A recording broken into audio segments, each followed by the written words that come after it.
जी साथियों, आज के इस फेसबुक लाइव में आपका एक बार फिर से स्वागत है।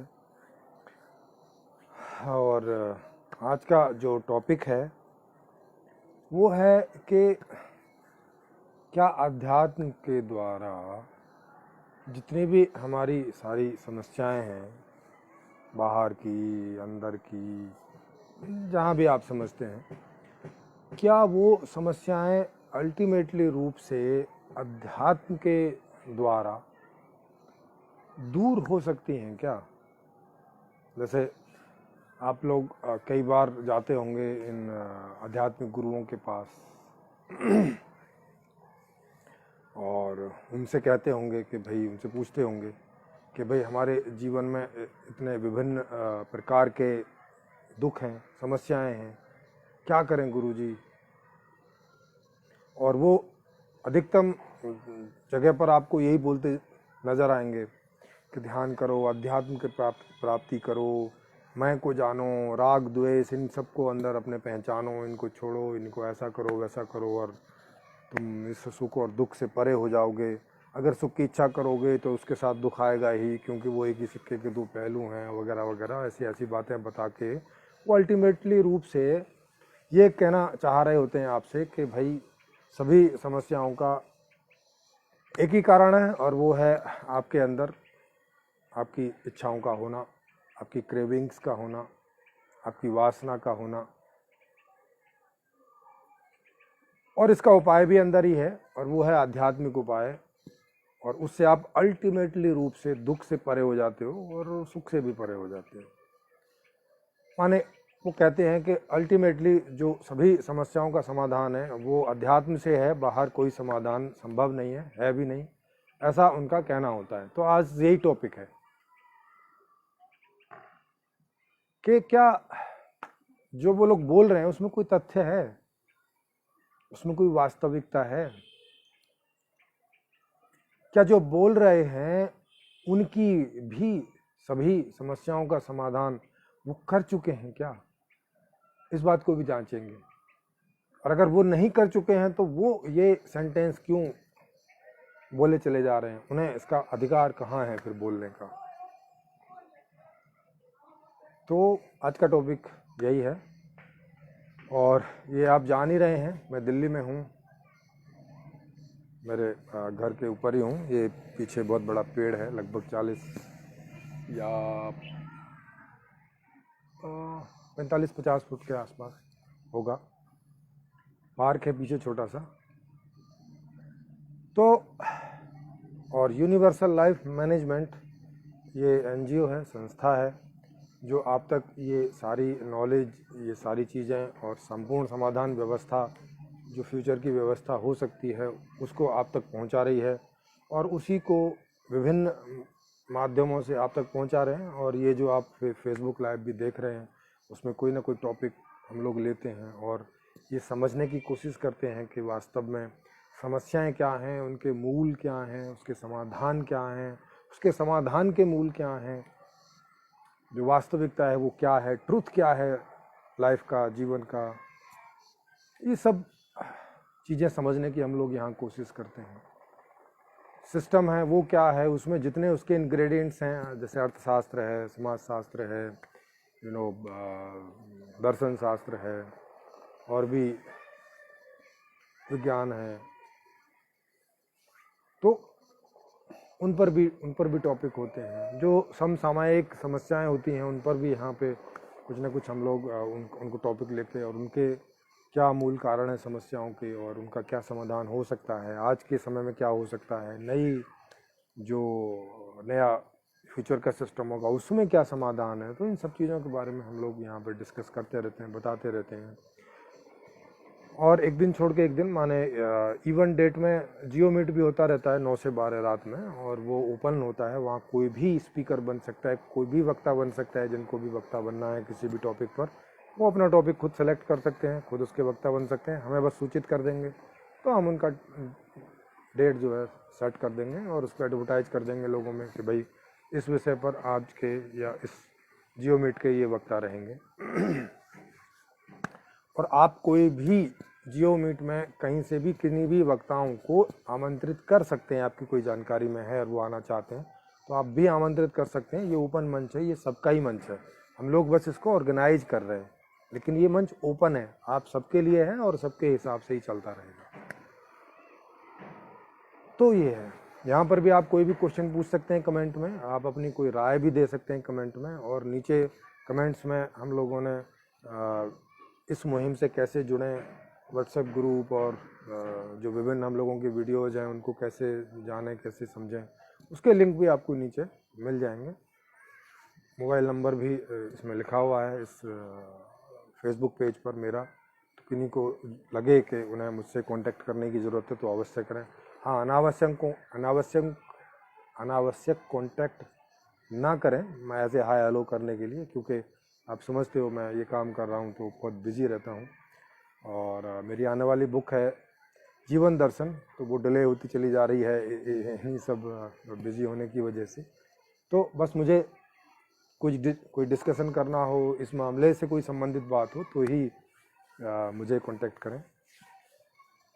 नहीं तो वहाँ पर और भी उनके नंबर होंगे, जैसे प्रीति जी हैं और अम्बरीश जी हैं, मुकुंद पटेल जी हैं, राजेश पटेल जी हैं, अपने ओंकार जी हैं। तो वहाँ पे आपको कई नंबर मिल जाएंगे, आप ग्रुप में जाएंगे तो वहाँ उनसे आप संपर्क कर सकते हैं। आपके बंगाल में सुकांत जी हैं, पटेल जी हैं, गुजरात में, तो ऐसे करके ग्रुप में बहुत सारे लोग हैं, लगभग हर स्टेट से वहाँ पे लोग हैं, कई 10-15 स्टेट से। और तो आप अगर वहाँ हैं तो उनसे भी कांटेक्ट कर सकते हैं, वो भी आपको वही सूचनाएं, वही इन्फॉर्मेशन दे सकते हैं जो मैं दूंगा।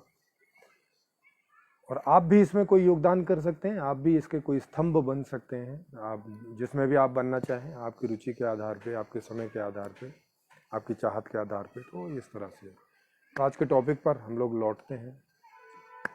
आज का टॉपिक है कि क्या आज जिसे अध्यात्म कहा जाता है, पहले उसे समझेंगे, किसे अध्यात्म कहा जाता है आजकल, और क्या उससे हमारी सभी समस्याओं का या कुछ एक समस्याओं का समाधान होता है क्या, संभव है क्या, और अल्टीमेटली हम अपनी सभी समस्याओं का समाधान किन चीज़ों में पा सकते, कैसे पाएंगे। तो आपको ये आज के इस चिंतन मनन से समझ में आएगा, ऐसी मुझे आशा है। तो आज का अध्यात्म आप समझते ही हैं कि पूजा पाठ, ध्यान, मंत्र, तंत्र और यज्ञ, मृत्युंजय, महामृत्युंजय मंत्र, इसके मंत्र, देवियों के मंत्र, और ये सब आप समझते हो कि इन्हें आजकल का अध्यात्म समझा जाता है। या ध्यान में भी विभिन्न प्रकार के ध्यान, मंत्रों में विभिन्न प्रकार के मंत्र, प्रार्थनाओं में विभिन्न प्रकार की प्रार्थनाएं, पूजाओं में विभिन्न प्रकार की पूजाएं, विभिन्न प्रकार के तरीकों से पूजाएं, इन्हीं सब चीज़ों को आज के समय में अध्यात्म समझा जाता है। तो क्या इनसे हमारी किसी समस्या का कोई भी लिंक है? क्या कोई कारण है ऐसा हमारी समस्याओं का जो कि इन सब चीज़ों से दूर हो सकता है? उदाहरण के लिए, जैसे मान लिया आर्थिक स्थिति कमज़ोर है, बाहर तो यहाँ सब दिखता ही है कि हमारी जितनी भी इच्छाएं हमारी होती हैं, उनको पूरा करने के लिए सबसे बड़ी चीज़ जो है उनको पूरा करने में, वो है अर्थ, माने धन, पैसा, प्रॉपर्टी, कुल मिला के धन। तो क्या किसी इस आध्यात्मिक रीति से, आध्यात्मिक विधि विधान से या आध्यात्मिक तरीकों से क्या हमारे धन में बढ़ोतरी हो सकती है? क्या वो कोई भी प्रकार से सहयोग करते हैं हमारे आर्थिक स्थिति को बढ़ाने में, या कि और हमारा टाइम वो चौपट करते हैं? क्योंकि जब आप आध्यात्मिक प्रक्रियाएं करेंगे तो इसमें समय तो लगता है। जैसे आप अगर पूजा पाठ करेंगे तो 1 घंटा सुबह, 1 घंटा शाम, ध्यान इत्यादि करेंगे तो 1 घंटा सुबह, 1 घंटा शाम, है ना। कहीं कथाएं, ध्यान इत्यादि करने जाएंगे, आने जाने का समय, कहीं सीखने जाएंगे उसका समय, ये सब चीज़ें समय भी खाता है, उसमें पैसा भी लगता है, उसमें हमारी अटेंशन भी जाती है, हमारा बहुत कुछ उसमें खर्च होता है। तो वो जो हम लोग उसमें इन्वेस्ट करते हैं, क्या हमारी समस्याएं सच में उससे दूर हो सकती हैं? क्या हमारी आर्थिक स्थिति उससे बढ़ सकती है? तो आप सभी को समझ में आता होगा कि नहीं भाई, ये आर्थिक स्थिति बढ़ाने के लिए नहीं है। ये आप अपने प्रैक्टिकल अनुभव से समझते ही होंगे। कुछ लोग बोलते हैं कि नहीं, इससे हमारा मेंटल जो स्थिति है वो बढ़ती है, थोड़ी शांति होती है, तो हम और धन कमाने के लिए सोच सकते हैं, उसके लिए स्पेस पैदा होता है और ऐसा वैसा वैसा। लेकिन ये तो कोई समाधान हुआ नहीं ना, ये तो डाइवर्जन हो गया एक तरह का, कि समस्या से थोड़ी देर के लिए हम हट गए, हल्की सी शांति आ गई और चलो हमने थोड़ा रिलैक्स कर लिया और फिर हम अपने काम में लग गए। तो ये रिलैक्सेशन के लिए तो ठीक है थोड़ा सा, लेकिन रिलैक्सेशन के लिए तो इससे बढ़िया और दूसरे तरीके हैं, तो उन पर हम लोग बाद में बात करेंगे। सीधे सीधे तरीके हैं और टाइम खाऊ तरीके भी नहीं हैं, और ऐसे भी तरीके हैं कि इस प्रकार की परेशानी हो ही ना, तो उस पर हम लोग बाद में करेंगे। अभी देखते हैं कि ये चीज़ें क्या काम करती हैं, अगर कुछ काम भी करती हैं तो कितना करती हैं, और उतना काम में जितना हम अपना समय पैसा खर्च करते हैं, क्या वो जस्टिफाई है, हो सकता है क्या? तो समझें इस चीज़ को कि मान लिया कि आपकी कोई समस्या है, माने आपके पास पैसा नहीं है और घर में कोई बीमार है, उसे आपको कहीं दिखाना है हॉस्पिटल में, पैसा है नहीं उतना, तो अब आपके पास दो उपाय, या तो आपके पास पैसा आए कहीं से ताकि आप उसे अच्छे डॉक्टर के यहाँ दिखा सकें, या फिर सीधे सीधे प्रार्थना करें ईश्वर से, देवी देवताओं से, अल्लाह से, जीसस से कि भाई कोई चमत्कार करो और मेरे इस रिलेटिव को स्वस्थ कर दो। आप सब भी ये बात जानते हैं कि हम लोग 100 बार पूजा प्रार्थना करते हैं, तब कहीं कोई एक आध चांस में कोई मरीज़ ठीक हो जाता है, ऐसा ठीक होता हुआ लगता है। कई बार कहीं से पैसे उधार आ जाते हैं, हालांकि वो बाद में पटाने होते हैं, या कोई हेल्प करने आ जाता है, कोई एनजीओ या कुछ, ऐसा 100 में 1-2 बार होता है। ज़्यादातर बार हमारी बात नहीं सुनी जाती।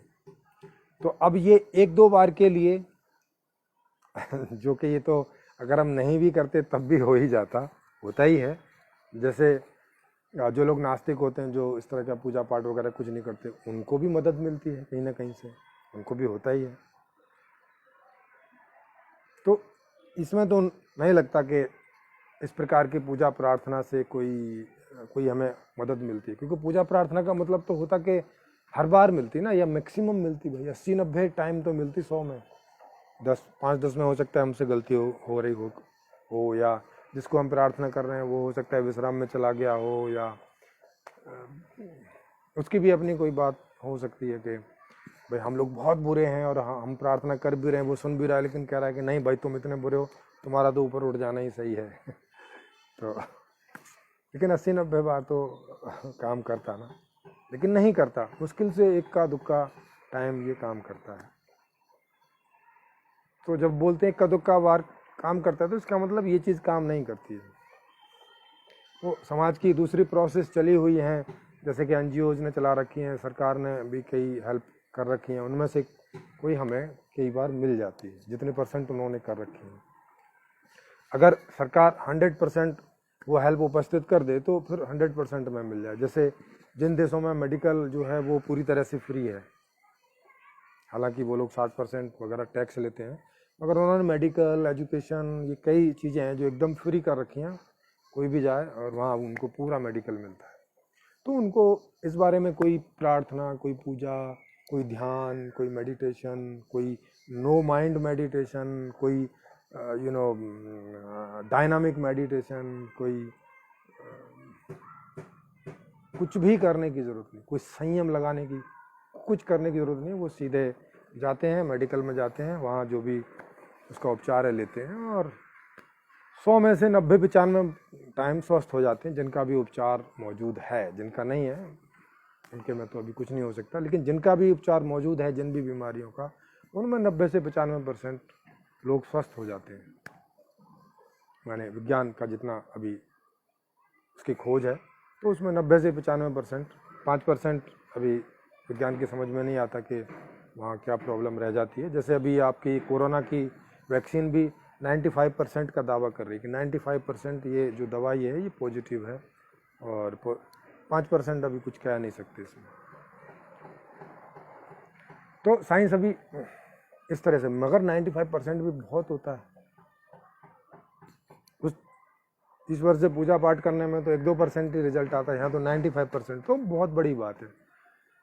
तो कहने का मतलब इस तरह की चीज़ों में ये काम नहीं करता कि हमारा कोई ये धन बढ़ा सके। आप देखते ही हैं दुनिया की अधिकतम आबादी किसी न किसी ईश्वर को मानती है, बाइबल को माने, कुरान को माने, हिंदू की माने, जैन की माने, बौद्धों की माने, वो भी बुद्ध भगवान को, महावीर भगवान को, उनको भगवान के जैसे ही मानते हैं, वैसे ही पूजा पाठ वो भी करते हैं।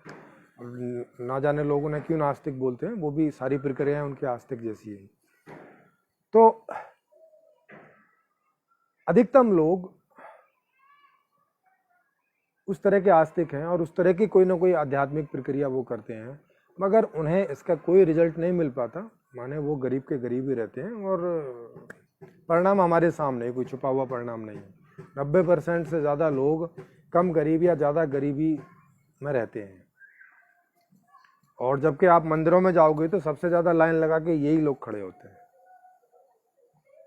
तो वहाँ 1-1 घंटा 2-2 घंटा इंतज़ार भी करते हैं अपनी पूजा पाठ आने का, और कई लोग तो तिकड़म भी लगाते हैं, जिनके पास थोड़ा बहुत पैसा होता है वो तो रिश्वत दे के जल्दी से पूजा पाठ करने की भी कोशिश करते हैं।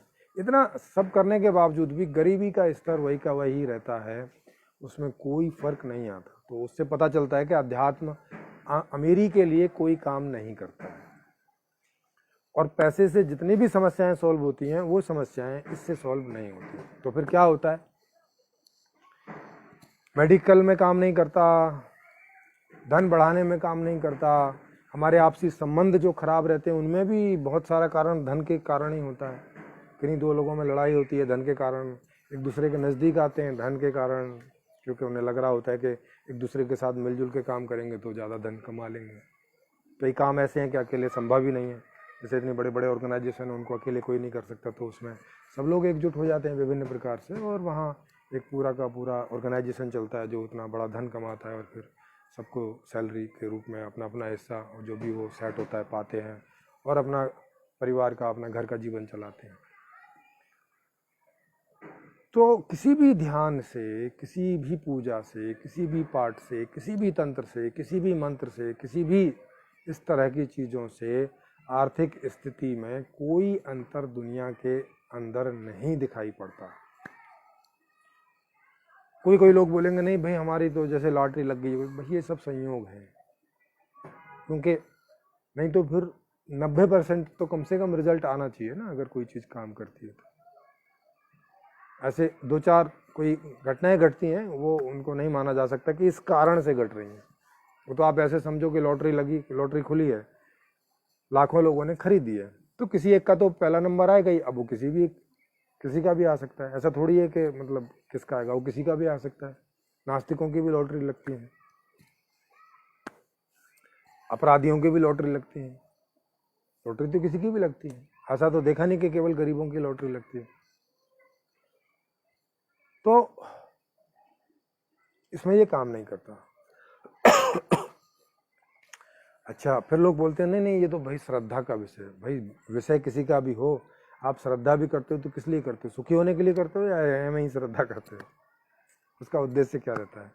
यही ना कि आप ठीक से जियो, आपका परिवार ठीक से जिए, आपके रिश्तेदार ठीक से जिए, अच्छे से जिए, बढ़िया जिंदगी जिए। इस दुनिया में आए हैं तो कुछ एंजॉय करके जाएं, कुछ खुशहाल जाएं, खुशहाल जिए, खुशहाल रूप से आएँ, खुशहाल जिए, खुशहाल मरें।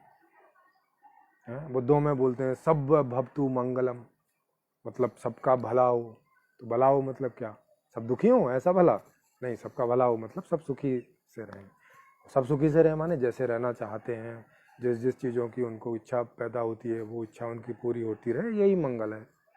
ऐसा ही मंगल सब चाहते हैं। हिंदुओं की उसमें देखें सब सुखी भवती, सुखी हो, दीर्घायु, शतायु, 100 साल की उम्र हो, तो अब दुखी दुखी 100 साल की उम्र हो ऐसा तो नहीं बोलते हैं भाई, सुखी सुखी 100 साल की उम्र हो, स्वस्थ रूप से जियो। और स्वस्थ में यहाँ शारीरिक मानसिक आत्मिक सारे स्वस्थ की बात की जा रही है। तो आदमी सुखी आदमी ही स्वस्थ हो सकता है, दुखी आदमी कैसे स्वस्थ होगा? तो इन सभी ग्रंथों में, लगभग सभी ग्रंथों में मोटा मोटा ये बताया गया है कि जीवन का जो उद्देश्य है वो सुख ही है, सुखी होना ही है। और उसमें ये जितने भी आध्यात्मिक तरीके हैं, ये कोई काम नहीं करता। आप देख ही रहे हैं आज के समय में कितना आध्यात्मिकता का ये बढ़ा हुआ है। बेरोजगार को रोजगार नहीं दिलाता, ध्यान इत्यादि। आपको जिस स्ट्रीम में एडमिशन लेना है एजुकेशन के, उसमें उस स्ट्रीम में आपको ये ध्यान इत्यादि कोई एडमिशन नहीं दिलाते, क्योंकि वहाँ पे 10 सीट हैं, 10 ही मिलने हैं, बाकी लोगों ने रह जाना है। अगर 1000 लोगों की इच्छा है साइंस की स्ट्रीम में जाने की, और उस कॉलेज और इन कॉलेजों में कुल मिला के 100 सीट हैं, तो किन्हीं भी 100 लोगों को ही मिलेगा, 900 लोग रह जाने, कोई भी। चाहे सारे ध्यान करो, चाहे सारे शीर्षासन करो, चाहे सारे संयम करो, वहाँ सीट ही 100 हैं, तो 100 ही किन्हीं भी 100 को मिलेगा, बाकी 900 ने रह जाना है। और क्यों वहाँ पे 100 सीट है? अगेन सरकार के पास जाओगे, बजट नहीं है, पैसा, आर्थिक स्थिति पर ही निर्भर करता है। आपकी कितनी इच्छाएं पूरी होंगी व्यक्तिगत रूप से, पारिवारिक रूप से, सामाजिक रूप से या सामष्टिक रूप से, ये डिपेंड करता है कि आपका मैनेजमेंट कितना समृद्ध है। आपका पर्सनल मैनेजमेंट, आपका पारिवारिक मैनेजमेंट, आपका सामाजिक मैनेजमेंट, आपका सामष्टिक मैनेजमेंट, ये कितने समृद्ध हैं, कितने कुशल हैं, कितने क्षमता वाले हैं, उस पर डिपेंड करता है, ध्यान इत्यादि पे नहीं करता। अच्छा, लोग बोलेंगे ध्यान से बुद्धि तो बढ़ती है भाई, नहीं, बुद्धि का ध्यान से क्या लेना देना है? इस बात को समझें। बुद्धि का मतलब क्या होता है? बुद्धि का मतलब होता है कि कोई प्रक्रिया हो रही है आपके अंदर या आपके बाहर, उसको ऑब्जर्व करना और समझना कि क्या प्रक्रिया हो रही है, और हमें ये प्रक्रिया अगर ऑल्टर करनी है, हमें जैसी चाहिए वैसी, या जैसी हो रही है वैसे ही हम इसको कृत्रिम रूप से करना चाहते हैं, तो उसको हमें पूरा ऑब्जर्व करना पड़ता है, उसको समझना पड़ता है, और उसमें से फिर समझ निकाल के फिर हमें उसके लिए कुछ ऑल्ट्रेशन करनी पड़ती है। इस बात से बुद्धि बढ़ती है। बुद्धि मतलब क्या? बुद्धि का मतलब आपके अपने उद्देश्यों की पूर्ति के लिए कोई ज्ञान, विज्ञान, टेक्नोलॉजी का उदय कर लेना, इस बात को बुद्धि बोलते हैं, समझ बोलते हैं, इंटेलिजेंस बोलते हैं। ये ध्यान से क्यों बढ़ेगी? ये नो माइंड होने से क्यों बढ़ेगी? ये आंख बंद करके ऐसे ही कहीं किसी पॉइंट पे हम लोग ध्यान कर रहे हैं, माने चिंतन मनन नहीं कर रहे, कोई समस्या पर चिंतन मनन नहीं कर रहे, कोई तो कहाँ पर कर रहे हैं? ऐसे करके। इससे क्यों बुद्धि बढ़ जाएगी? मान लिया मैं इस दीवार को 1 घंटे लगातार देखता हूँ, इस दीवार को देखने से मेरी बुद्धि कैसे बढ़ जाएगी? मुझे क्या समझ में आ जाएगा, जबकि मैं वहाँ कुछ समझने के लिए ऑब्जर्व कर ही नहीं रहा हूँ। बुद्धि तो तब बढ़ेगी ना जब मुझे पहले से पता हो कि मैं इसको क्यों देख रहा हूँ और मुझे वहाँ क्या देखना है। और जैसे अभी कोरोना रोग फैला हुआ है, तो डॉक्टर लोग या साइंटिस्ट लोग आदमी का सैंपल लेके और उसको देख रहे हैं, उस पर कंसंट्रेट कर रहे हैं।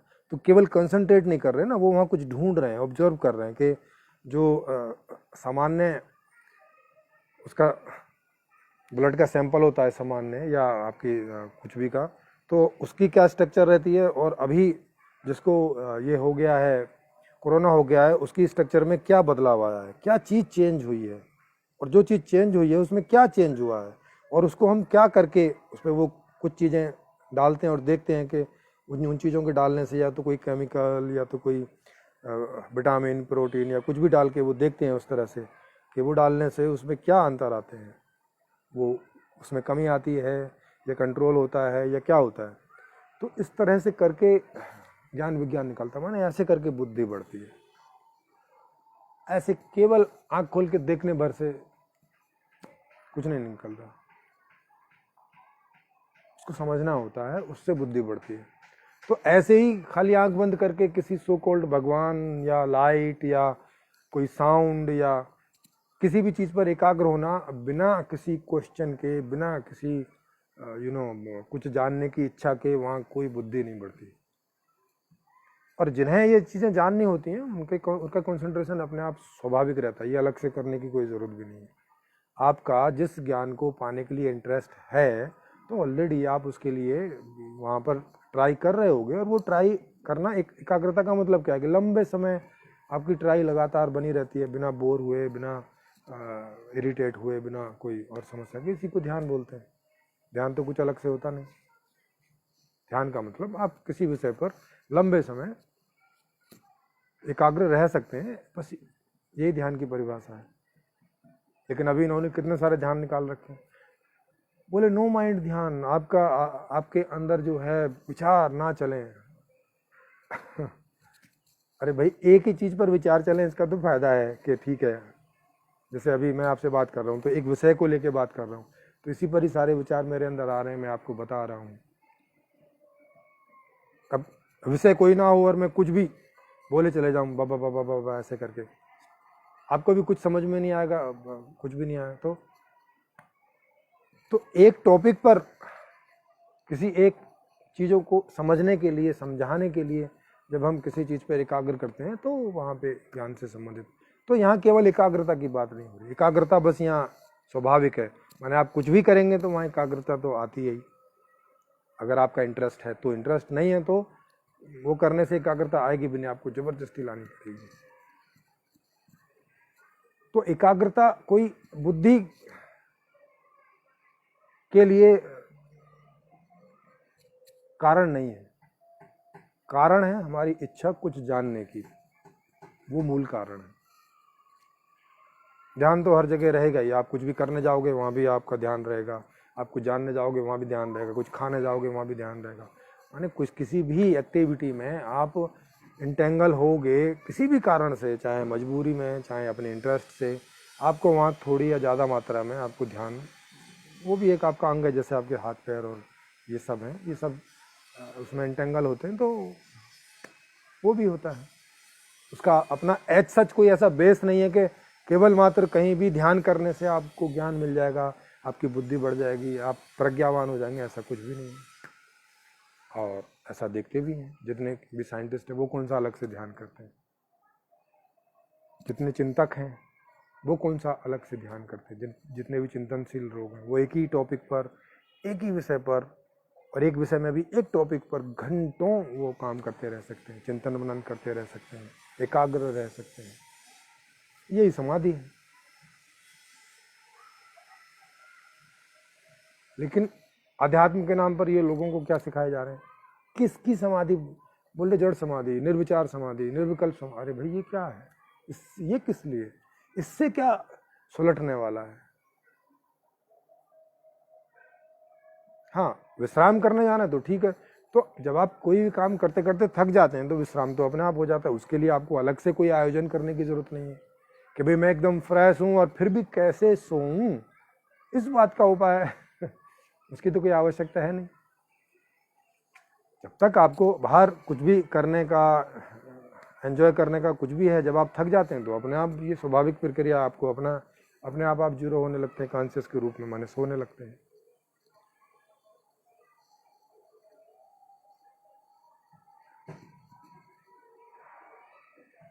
अभी जैसे आप देख रहे हैं, अभी आवाज़ आ रही है, ये किसी मस्जिद से शायद आ रही है, नमाज का समय होगा, वहाँ बहुत सारे लोग इकट्ठे हो गए होंगे, जो जहाँ होंगे वो वहाँ भी कर रहे होंगे, जो भी ये आधा घंटे 1 घंटा करते हैं। भाई किस लिए, इससे हो क्या रहा है, परिणाम पर भी तो नज़र रखो थोड़ा, कि जो आप कर रहे हो उसका अगर वो परिणाम नहीं आ रहा है जिस परिणाम के लिए कर रहे हो, तो उसमें कुछ चेंज करो ना, उसको समझो ना कि ये इसमें कुछ गलती हो रही है, या ये तरीका है ही नहीं है उस समाधान के लिए।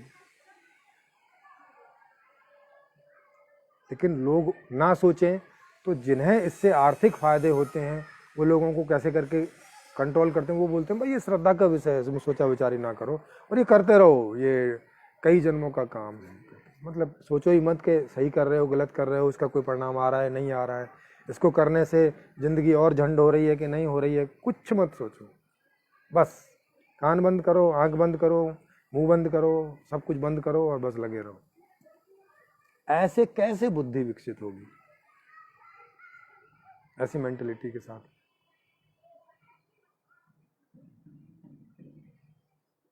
जी कुछ वो भी लेते हैं, कुछ लोगों ने वो दिए हैं, उनका देख लेते हैं। किसी ने कुछ पूछा है तो प्रीति जी करिए interesting topic for the day, much needed to discuss. जी बिल्कुल। और प्रीति जी कह रही हैं फेस पोजीशन थोड़ा चेंज कीजिए प्रेम जी। ओके, थोड़ा सा ऐसे ठीक रहेगा। हाँ, हिलता रहता है। तो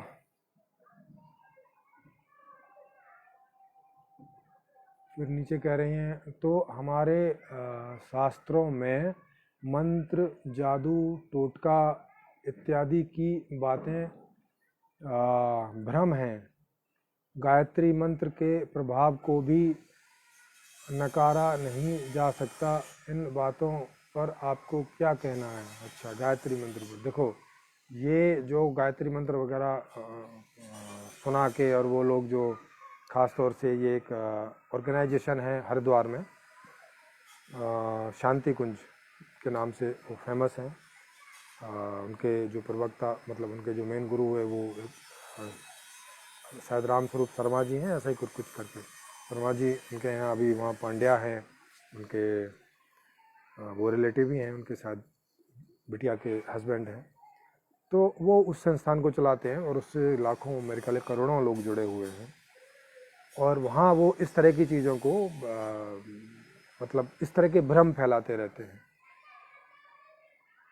कि देखो इसको करके देखो, इससे ये सेल का निर्माण होता है, इससे वाइब्रेशन पैदा होती है, इससे ये होता है। जैसे बुद्ध लोग वो टन टन विभिन्न प्रकार के जो धातुओं के उसमें जोर से, या हिंदू लोग वो बजाते हैं शंख और तो बोलो, इससे कुछ नहीं होता। वायरस तो छोड़ो, न मच्छर मरते हैं न मक्खी मरती हैं जहाँ बजाते हैं। फिर कौन से वाइब्रेशन की बात करते हैं? तो बोलते हैं कि ऐसे वाइब्रेशन से प्रकृति में अंतर पड़ता है। भाई वो अच्छे वाले म्यूजिक होते हैं, वो ऐसे बूम ऐसे करने वाले नहीं होते, या टन ऐसे वाले नहीं होते। वो थोड़ा सरस म्यूजिक बजाओ, धीमी आवाज़ में बजाओ तो वो अच्छा भी लगता है। और वो जरूरी नहीं है कि सबको अच्छा लगता हो, सबके अपने अपने इंटरेस्ट होते हैं। तो अगर इस मंत्र से होता तो इतने सारे पंडित इन मंत्रों को अपने लिए और दूसरों के लिए करते रहते हैं। जैसे गायत्री मंत्र तो बहुत होता है भारत में, और पंडित लोग अपने लिए तो अलग से करते ही हैं, बाकी कोई और लोग पैसे दे दे के भी इन लोगों से कराते हैं, और ये एक एक दिन में हजारों हजारों मंत्रों का जप करते हैं। अगर ऐसा होता तो ये तो बहुत बड़े बुद्धिमान हो गए होते, इनके पास तो सारे समस्याओं का समाधान हो गया होता, और 900 साल जो ये देश गुलाम रहा, गुलाम ना रहा होता। या गुलामी से इसका कोई कनेक्शन नहीं है, ऐसा आप सोच रहे हैं? बाहर के लोग यहाँ आए, इनके ऊपर अटैक किया, यहाँ इन जो बेटियों के साथ बलात्कार किया, इनके धन छीने, यहाँ जो ये इन्होंने वाइब्रेशन फैला रखी थी, वो उस वाइब्रेशन से उनके अंदर कोई सात्विक गुण नहीं आए, कोई सात्विक विचार नहीं आए। के लोग वो यहाँ से भारत में एंट्री कर किए, और पहले वो निषाद थे, और पहले वो राक्षसी वृत्ति के थे, और जैसे ही ऐसे वातावरण में एंटर करे तो देवता हो जाने चाहिए थे। कुछ नहीं हुआ ऐसा। तो परिणाम तो बता रहा है कि कुछ ऐसा हुआ नहीं। कोई इन आवाज़ों से कोई थोड़ा मोड़ा कुछ फर्क पड़ता भी हो, जैसे कोई बीमारी दूर हो जाती हो, हमारी कोशिकाओं पर कुछ फर्क पड़ता हो, तो वो अभी अंडर रिसर्च है। ऐसा अभी मेडिकल साइंस में किन्हीं भी साइंटिस्ट ने ऐसा कोई दावा नहीं किया है ठीक से अभी कि भाई किन्हीं प्रकार की जो मेलोडी साउंड्स हैं उनका किन चीज़ों पर क्या प्रभाव पड़ता है। हाँ, आदमी को बहुत सारी म्यूजिक हैं जो सुनने में अच्छे लगते हैं, लेकिन अलग अलग आदमी को अलग अलग तरह के लगते हैं। किसी को स्लो म्यूजिक समझ में आता है, मतलब अच्छा लगता है, किसी को फास्ट अच्छा लगता है, जैसे बच्चों को रैप अच्छा लगता है, तो इसमें भी कोई एक ऐसा म्यूजिक नहीं है जो सबको अच्छा लगता हो। जैसे मेरे सामने रैप बजता है तो मुझे बहुत असहज लगता है, तो क्या बोले जा रहे हैं उसमें, ना कोई ला है, लय है, ना ताल है, ना कुछ। पर बच्चों को वो बहुत मज़ेदार होता है, बच्चों को बड़ा अच्छा लगता है। तो ये अलग अलग उम्र का भी है, अलग अलग समझ का भी है, अलग अलग पर्सनैलिटी को, अलग अलग तरह का म्यूजिक, अलग अलग तरह के वाद्य यंत्र, अलग अलग तरह से वो सब चीज़ें इस पर फ़र्क डालती हैं। तो अभी साइंटिफिकली तो कुछ ऐसा प्रूव हुआ नहीं है, और इन लोगों ने साइंटिफिकली कुछ प्रूव करने की कोशिश नहीं की है। जैसे शांति कुंज है, उनके पास पैसे की कोई कमी नहीं है, ह्यूमन रिसोर्स की कोई कमी नहीं है, उनकी पहुंच की कमी नहीं है, सीधा प्रधानमंत्री राष्ट्रपति तक पहुंच है। वो अगर चाहें तो इन चीज़ों को साइंटिफिकली प्रूव करने के लिए जो भी कुछ करना होता है वो कर सकते हैं, मगर ये नहीं कर रहे हैं। क्यों नहीं कर रहे हैं? क्योंकि अंदर से इनको समझ है कि नहीं कर सकते, इसीलिए घुमा फिरा के श्रद्धा पर चले आते हैं। वो भी वहाँ 9 दिन का ध्यान करवाते हैं, लेकिन फिर भी उनके ऑर्गेनाइजेशन से आज तक कोई प्रज्ञा पुरुष, कोई ऐसी स्त्री, प्रज्ञा स्त्री वहाँ से आज तक नहीं निकली जिसने इंटरनेशनली या नेशनली या स्टेट लेवल पर कोई विशेष अभिव्यक्ति दी हो। खेलों में, साहित्य में, साइंस में, कला में, किसी में भी कहीं कुछ दिया हो, ऐसा कुछ नहीं निकल के आता। बल्कि उल्टा है, कई बार जो विशेष प्रतिभा के धनी लोग हैं वो नास्तिक ज़्यादा होते हैं, अगर उनकी संख्या आप देखो तो।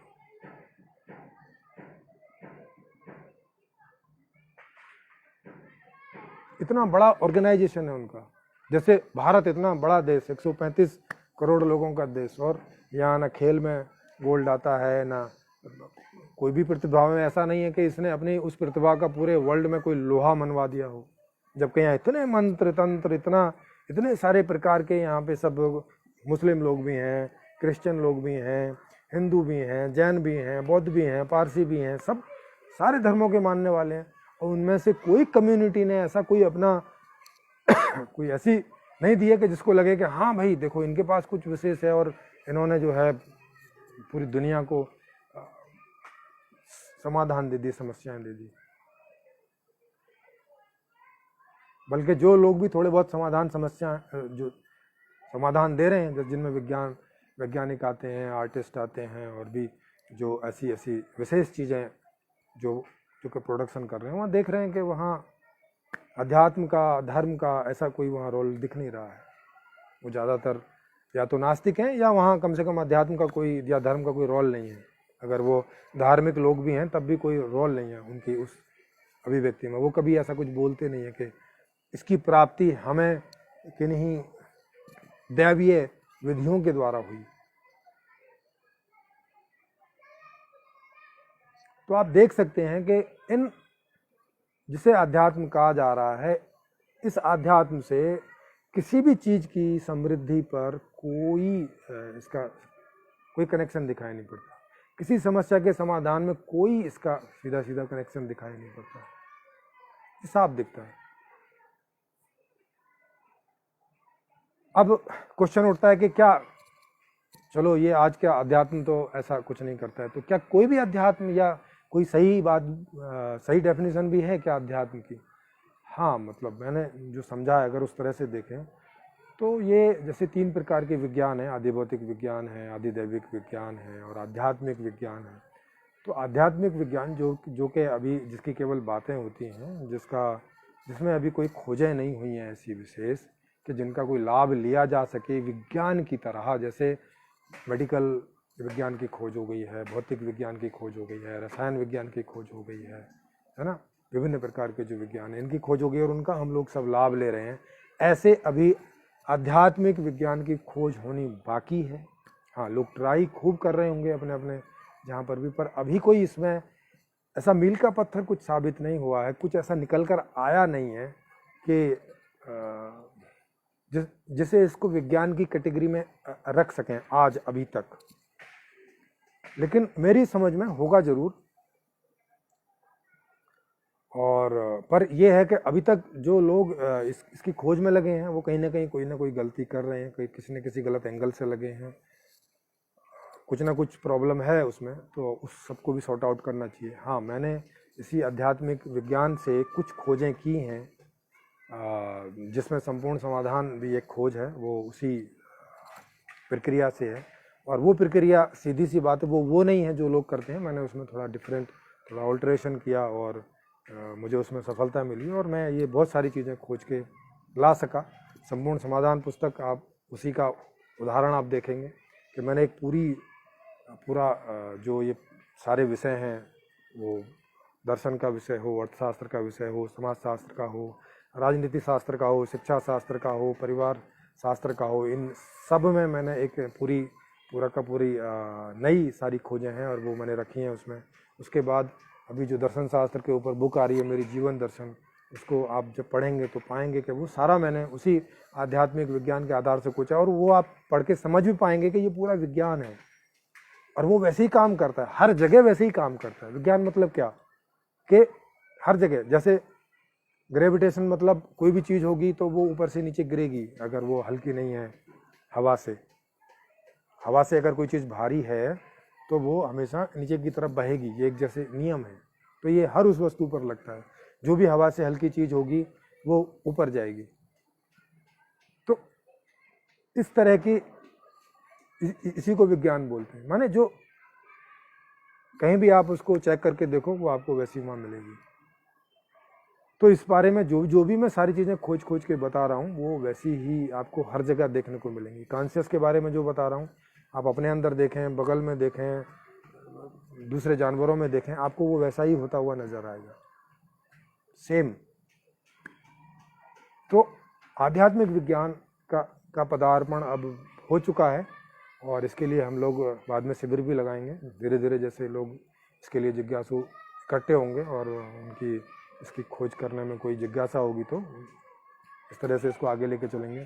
तो अध्यात्म सही अध्यात्म भी है, लेकिन वो अध्यात्म विज्ञान के जैसा ही है। जिस तरह से विज्ञान में हम खोज करते हैं, बाहर की चीज़ों का अवलोकन करते हैं, उनका संबंध ढूंढते हैं एक चीज़ का दूसरी चीज़ से, उसके परिवर्तन के नियम देखते हैं, कैसे वो एक दूसरे से इंटरेक्ट कर रही हैं, उन पर क्या प्रभाव डाल रही हैं, ये जो सारा अनुसंधान बाहर करते हैं, वैसे ही अनुसंधान अंदर का भी है, इस कॉन्शियस का भी है। तो आप वैसे करेंगे तो अंदर से भी वैसी ही ज्ञान विज्ञान निकलेगा जैसे बाहर से निकलता है।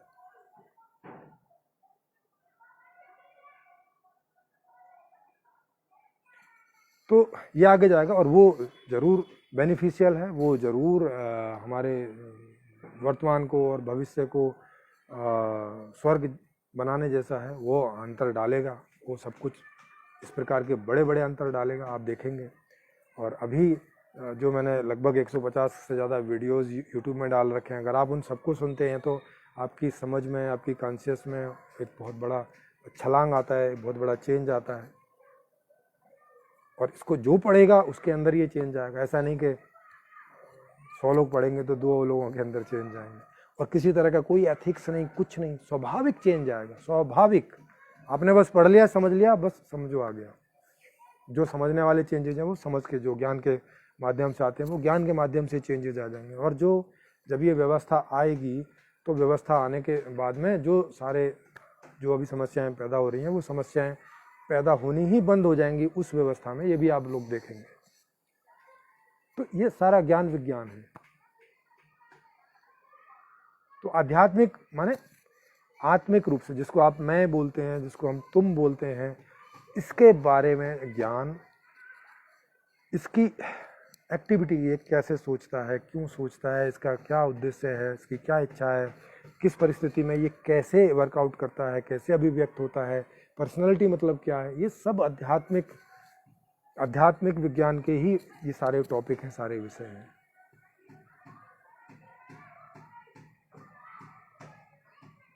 तो अभी अंधेरा हो गया।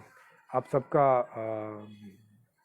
बहुत बहुत धन्यवाद। इसको आपको पसंद आए तो आप इसको ज़्यादा से ज़्यादा शेयर कीजिए अपने, जहाँ जितने भी आपके चाहे व्हाट्सएप है, ट्विटर है, लिंक्डइन है, जो भी जितने भी जहाँ भी आप जुड़े हों, वहाँ सब जगह इसको आप शेयर कीजिए अगर आपको पसंद आता है तो, नहीं तो आप नहीं भी करेंगे और मैं भी आपसे नहीं चाहूँगा कि आप करें। तभी हमें कोई चीज़ वही फॉरवर्ड करनी चाहिए जो हमें समझ आती हो, हमें लगता हो कि ठीक है, अदरवाइज ऐसे ही नहीं कर देना चाहिए। तो आपको ये ठीक लगे तो कीजिए, और जुड़ने के लिए मैं पहले बता ही चुका हूँ कि आपको कैसे जुड़ना है अगर आप चाहें तो। आप सभी का धन्यवाद, मेरा काफ़ी हो गया है।